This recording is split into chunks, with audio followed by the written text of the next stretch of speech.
Welcome back to this channel JR Mantra. I hope कि आप सब अच्छे होंगे। आई होप कि आप सब अपनी बीएड की प्रैक्टिकल की फाइल्स बना रहे होंगे।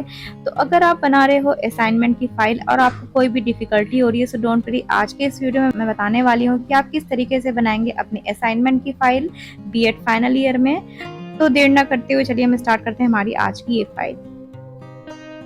तो देखिए, हमारा आज का असाइनमेंट है बुद्धि परीक्षण का निर्माण। इसमें हम क्या क्या देखने वाले हैं? बुद्धि का अर्थ एवं परिभाषा, बुद्धि के सिद्धांत, बुद्धि परीक्षण के प्रकार, बुद्धि परीक्षण के निर्माण पद, विश्लेषण, समंक और कठिनाई स्तर पर पद वैधता की गणना, बुद्धि परीक्षण का उपयोग। हमारा दूसरा असाइनमेंट है किसी एक विद्यालय की समस्याओं के संदर्भ में क्रियात्मक अनुसंधान योजना की रूपरेखा तैयार करना। तो यह है हमारा दूसरा प्रकरण और इसके अंतर्गत हम क्या क्या देखने वाले हैं? अनुसंधान का अर्थ एवं परिभाषा, शैक्षिक अनुसंधान एवं क्रियात्मक अनुसंधान, क्रियात्मक अनुसंधान की विशेषताएं एवं उद्देश्य, मौलिक तथा क्रियात्मक अनुसंधान में अंतर, क्रियात्मक अनुसंधान के क्षेत्र एवं पद, क्रियात्मक अनुसंधान के लाभ एवं सीमाएं, क्रियात्मक अनुसंधान परियोजना। तो ये सब हम देखने वाले हैं अपने इस वीडियो में। तो अगर आपने मेरे चैनल को सब्सक्राइब नहीं किया तो सब्सक्राइब कर लीजिएगा, ताकि मैं नेक्स्ट वीडियो कोई भी अपलोड करूँ तो आपके पास फटाफट से नोटिफिकेशन चली जाए। देखिए, ये है हमारी थ्योरी का फर्स्ट पेज। यहाँ पर आप लिखेंगे असाइनमेंट फर्स्ट, क्योंकि आप सबसे पहले पहला असाइनमेंट यहाँ पर लिखेंगे और आप हेडिंग डालेंगे बुद्धि परीक्षण का निर्माण, कंस्ट्रक्शन ऑफ इंटेलिजेंस टेस्ट। और आप लिखेंगे सबसे पहले बुद्धि का अर्थ। आप सबसे पहले लिखेंगे बुद्धि क्या होती है, इसका अर्थ क्या होता है। बुद्धि एक सामान्य योग्यता है, इसके द्वारा व्यक्ति समझने में सक्षम होता है तथा भिन्न भिन्न परिस्थितियों में व्यवहार को अनुकूलित करता है। ये है हमारी बुद्धि का अर्थ। अब हम देखेंगे बुद्धि की परिभाषा। स्टर्न के अनुसार बुद्धि क्या है? नवीन परिस्थितियों के साथ संयोजन करना ही बुद्धि है। टर्मन के अनुसार हम देखेंगे बुद्धि अमूर्त चिंतन की योग्यता है। बकिंगम के अनुसार हम देखेंगे सीखने की योग्यता बुद्धि है। वेल्स के अनुसार हम देखेंगे कि बुद्धि क्या है? बुद्धि का अर्थ नवीन परिस्थितियों में अच्छे ढंग से कार्य करने के लिए व्यवहार प्रारूप को पुनर्सम्मिलन करना। यह है हमारे बुद्धि की परिभाषा। अब देखिए, आगे हम देखते हैं बुद्धि के प्रकार कि बुद्धि के कितने प्रकार होते हैं। तो यहाँ पर देखिए, मनोवैज्ञानिक थॉर्नडाइक ने बुद्धि के 3 प्रकार बताए हैं। मूर्त बुद्धि, कंक्रीट इंटेलिजेंस, अमूर्त बुद्धि, एब्स्ट्रैक्ट इंटेलिजेंस, सामाजिक बुद्धि, सोशल इंटेलिजेंस। सबसे पहले हम देखते हैं कि बुद्धि परीक्षण क्या है। तो देखिए, बुद्धि परीक्षण के द्वारा हम बौद्धिक व्यवहारों का मापन करते हैं। बुद्धि परीक्षण से अभिप्राय ऐसे परीक्षणों से है जो बुद्धि लब्धि के माध्यम से व्यक्ति के सामान्य बौद्धिक स्तर व उसमें उपस्थित भिन्न भिन्न विशिष्ट योग्यताओं के बारे में दर्शाए। बुद्धि परीक्षण के मानसिक कार्यों को समस्या प्रश्न के रूप में उपस्थित करते हैं, जिसके समाधान के आधार पर व्यक्ति की बुद्धि का मापन किया जाता है। ये हो गया आपका बुद्धि परीक्षण मीन्स इंटेलिजेंस टेस्ट। अब हम देखेंगे बुद्धि के सिद्धांत। बुद्धि में समावेशित कारकों के आधार पर बुद्धि के प्रमुख सिद्धांत प्रकाशित किए गए हैं। एक कारक सिद्धांत किसने दिया है? विनय साइमन ने। द्विकारक सिद्धांत दिया है स्पीयरमैन ने। त्रिकारक सिद्धांत दिया है स्पीयरमैन ने। बहुकारक सिद्धांत दिया है थॉर्नडाइक ने। समूह कारक सिद्धांत है थर्स्टन का। प्रतिदर्श बुद्धि सिद्धांत है थॉमसन का। पदानुक्रमित बुद्धि सिद्धांत बर्ट एवं बर्नन। संरचनात्मक बुद्धि सिद्धांत गिलफोर्ड। तरल ठोस बुद्धि सिद्धांत कैटल। संरचनात्मक बुद्धि सिद्धांत जीन प्याजे। तो ये आपके कुछ बुद्धि के सिद्धांत हैं यहाँ पर। अब हम देख लेते हैं कि बुद्धि परीक्षण के प्रकार क्या होते हैं। बुद्धि परीक्षण के प्रकार, तो यहाँ पर देखिए ये कुछ प्रकार हैं। प्रशासन पद्धति के आधार पर 2 प्रकार हैं, वैयक्तिक बुद्धि परीक्षण और सामूहिक बुद्धि परीक्षण। और विषय वस्तु एवं भाषा के आधार पर हम देखते हैं 2 प्रकार के हैं, शाब्दिक परीक्षण और अशाब्दिक परीक्षण। और अशाब्दिक परीक्षण के भी 2 प्रकार हैं, पेपर पेंसिल परीक्षण, निष्पादन परीक्षण। हम देखते हैं रूप के आधार पर गति बुद्धि परीक्षण, शक्ति बुद्धि परीक्षण। हम देखते हैं मानसिक योग्यताओं के आधार पर 2 प्रकार की होती है बुद्धि, सामान्य मानसिक योग्यता बुद्धि परीक्षण, विशिष्ट योग्यता बुद्धि परीक्षण। ये आपका है स्ट्रक्चर जो कि बुद्धि परीक्षण के प्रकार के बारे में है। अब हम देखते हैं बुद्धि परीक्षण का निर्माण कैसे होता है। बुद्धि का मापन करने के लिए बुद्धि परीक्षणों का प्रयोग किया जाता है। इसके लिए प्रायः प्रमाणीकृत बुद्धि परीक्षणों का प्रयोग किया जाता है तथा ये वैध होते हैं, परंतु प्रयोग उसी जन समूह पर किया जाता है जिस पर प्रयोग के लिए उसका निर्माण व प्रमाणिकता किया गया हो। बुद्धि परीक्षण के निर्माण व प्रमाणीकरण को 4 प्रमुख सोपानों में बांटा जा सकता है। पहला है परीक्षण की योजना बनाना, दूसरा है प्रश्नों की रचना करना, तीसरा है प्रश्नों का चयन करना और चौथा है आपका परीक्षण का मूल्यांकन करना। तो सबसे पहले हम देखेंगे परीक्षण की योजना बनाना। किसी बुद्धि परीक्षण के निर्माण का प्रथम सोपान परीक्षण की योजना बनाना है।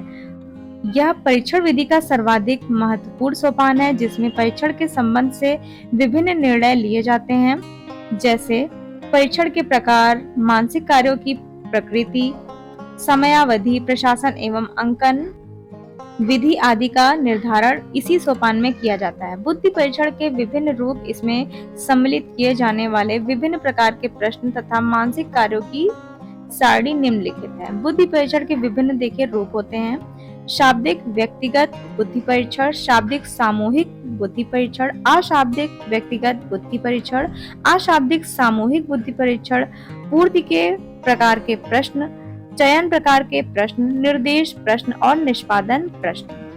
अब हम देखेंगे बुद्धि परीक्षण में सम्मिलित किए जाने वाले कार्य। क्या क्या कार्य हैं जो बुद्धि परीक्षण में सम्मिलित होते हैं? सूचना कार्य, इसमें देखिए 3 पॉइंट्स हैं। सामान्य सूचना, सामान्य बोध और विसंगति खोज। नेक्स्ट हमारा पॉइंट है शाब्दिक कार्य। इसमें देखिए कुछ पॉइंट्स हैं। शब्द विस्तार, समानार्थक और विलोम शब्द, वाक्य पूर्ति, शाब्दिक सादृश्यता, वाक्य रचना, वाक्य व्याख्या और निर्देश पालन। अब है हमारा तीसरा पॉइंट आंकिक कार्य। आंकिक कार्य में क्या है? अंक विस्तार, अंक श्रृंखला, गणितीय संक्रियाएं, अंक गणितीय तर्क, सापेक्षित मात्रा, समानता, अंतर, वर्गीकरण, कूट भाषा और क्रम। अब हम देखेंगे आकृति कार्य। आकृति अर्थ, आकृति पूर्ति, आकृति सदृश्यता, मैट्रिक्स श्रृंखला, भूल भुलैया, आकृति रचना और आकृति संयोजन। पांचवा पॉइंट है हमारा स्थूल सहायक सामग्री में वस्तु नाम। बुद्धि परीक्षण के लिए विशिष्टीकरण तालिका। इसमें देखिए परीक्षण का नाम क्या है? शाब्दिक सामूहिक परीक्षण।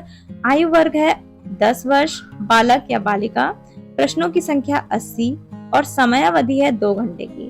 तो यहाँ पर देखिए आपकी तालिका दी हुई है। इसी तरीके से आप यहाँ पर इस तालिका को बनाएंगे। आपके कुछ कॉलम होंगे। क्रम संख्या, मानसिक कार्य, इसमें प्रकार और उप प्रकार, फिर है हमारा भार, फिर है प्रश्नों की संख्या। इसमें देखिए इसमें भी कुछ पॉइंट्स हैं। कुल प्रश्न, पुनः स्मरण, सत्य असत्य और बहुविकल्पीय प्रश्न। आपने किसने कितने प्रश्न किए हैं यहाँ पर आपको कॉलम में बनाना है। तो देखिए इसी तरीके से आप बना लेंगे।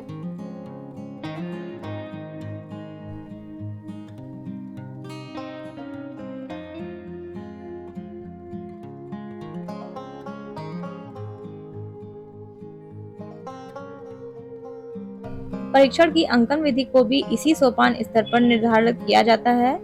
अंकन विधि के अनुरूप ही अपने परीक्षार्थियों के द्वारा अपने उत्तर को लिखने या इंगित करने के ढंग को निश्चित किया जाता है तथा उत्तर पत्र तैयार किया जाता है। सभी प्रश्नों के समान विकल्प वाले एवं प्रत्येक सभी सही उत्तर के लिए एक प्राप्तांक देने की स्थिति में किसी चयन प्रश्न परीक्षण अनुमान के प्रभाव समायोजित करने के लिए संशोधित सूत्र निम्नलिखित होता है। CS = R-W/K-1।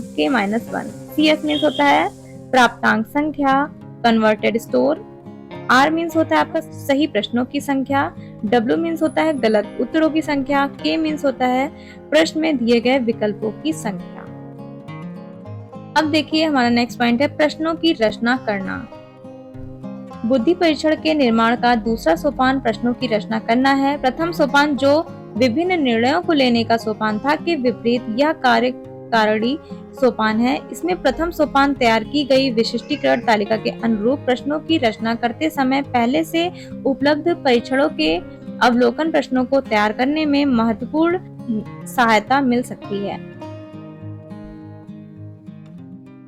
इसमें देखिए बुद्धि परीक्षणों के प्रश्नों को तैयार करने के लिए निम्नलिखित मॉडल का प्रयोग किया जाता है। तो देखिए मानसिक क्रिया, बौद्धिक क्रिया, सांस्कृतिक व वातावरणीय पृष्ठभूमि। इसमें देखिए आगे चल के ये परीक्षण परिस्थिति है और है प्रश्न। प्रश्न तैयार करते समय प्रश्नों को अनावश्यक रूप से जटिल नहीं बनाना चाहिए। द्विअर्थी शब्दों, जटिल भाषा, नकारात्मकता, अनावश्यक शब्दों के प्रयोग से सदैव बचना चाहिए। अब है प्रश्नों का चयन। परीक्षण निर्माण व प्रमाणीकरण के तीसरे सोपान के अंतर्गत प्रश्नों का चयन किया जाता है। यह आवश्यक नहीं है कि द्वितीय स्तर पर बनाए गए सभी प्रश्न बुद्धिमापन के कार्य के लिए उपयुक्त ही हों। इसलिए बताए गए प्रश्नों को मनोवैज्ञानिक विशेषताओं को ज्ञात करने के लिए किया जाता है तथा इनके आधार पर केवल अच्छे प्रश्नों का चयन किया जाता है। इस तरह सोपान को परीक्षण का जांच स्तर भी कहते हैं। अब है परीक्षण की जांच। परीक्षण की जांच क्या होगी? प्रारंभिक जांच और वास्तविक जांच। जांच स्तर पर भाषा संबंधी त्रुटियां, भ्रांतियों को समाप्त करने का प्रयास किया जाता है। इसके लिए परीक्षण के प्रारंभिक प्रारूप की कुछ प्रतियां तैयार करके उन्हें टारगेट समूह के कुछ व्यक्तियों, बालकों को व्यक्तिगत रूप से एक एक करके दी जाती है तथा उनसे प्रश्नों को समझने में आ रही कठिनाइयों को स्पष्ट रूप से हटाने के लिए कहा जाता है और बालकों के निर्देश पर आवश्यक सुधार किए जाते हैं। कभी-कभी इस स्तर पर विशेषज्ञों से सुधार करवाया जाता है। वास्तविक जांच स्तर पर परीक्षा में सम्मिलित प्रश्नों की तकनीकी विशेषताओं को ज्ञात करने के लिए किसी प्रतिनिधि समूह से परीक्षण प्राप्त प्रतिक्रियाओं का सांख्यिकी अध्ययन करके पद विश्लेषण किया जाता है। पद विश्लेषण से तात्पर्य परीक्षार्थियों के प्रश्नों पर दिए गए उत्तरों का आंकिक विश्लेषण करके विभिन्न प्रश्न विशेषताओं को आंकिक रूप से व्यक्त करने से है। अच्छे प्रश्नों की दो प्रमुख विशेषताएं हैं, कठिनाई स्तर और विभेदन क्षमता या पद वैधता। किसी प्रश्न का कठिनाई स्तर बताता है कि उस प्रश्न का सही उत्तर देने में कितने प्रतिशत शिक्षार्थी या परीक्षार्थी सफल हो पाते हैं। विभेदन क्षमता बताती है कि प्रश्न प्रतिशत अधिक बुद्धिमान तथा कम बुद्धिमान व्यक्तियों में विभेद कितनी सफलता से कर पाता है। कठिनाई स्तर में तात्पर्य प्रश्नों को हल करने में परीक्षार्थियों के द्वारा अनुभव की जाने वाली कठिनाइयों से है। अतः किसी प्रश्न की कठिनाई स्तर को ज्ञात करने के लिए उस प्रश्न में सही हल करने वाले परीक्षार्थी की संख्या को कुछ परीक्षार्थियों की संख्या से भाग देना होता है।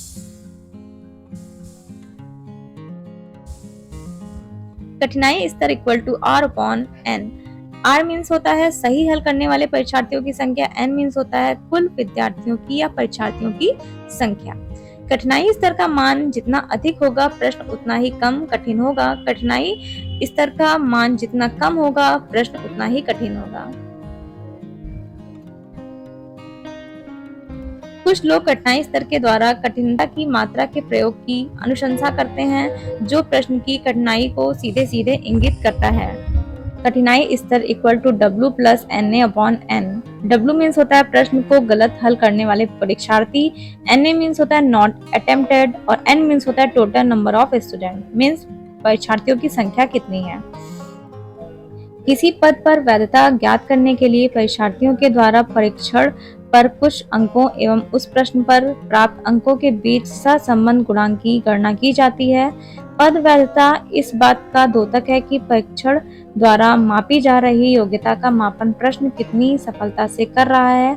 बहुप्राप्तांक प्रश्नों की पद वैधता निकालने के लिए गुणनफल सहसंबंध गुणांक की गणना की जाती है। वस्तुनिष्ठ प्रश्नों के अंक का अंकन प्रायः सही या गलत रूप में किया जाता है, इसलिए ऐसे प्रश्नों की पद वैधता सहसंबंध तकनीकी से ज्ञात करने के लिए द्विपंक्तिक सहसंबंध का प्रयोग करना ही सर्वाधिक उपयुक्त है। द्विपंक्तिक सहसंबंध गुणांक ज्ञात करने के लिए अग्रलिखित सूत्र है। ये देखिए ये इसका सूत्र है।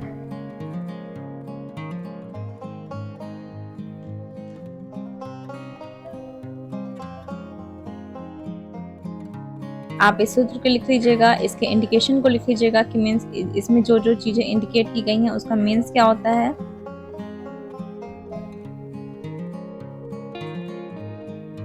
इसके बाद देखिए, माना 40 प्रश्नों अंकों का मध्यमान तथा 200 व्यक्तियों के द्वारा प्राप्त किए गए अंकों का मध्यमान तथा मानक विचलन 21 तथा 5 प्राप्त हुआ।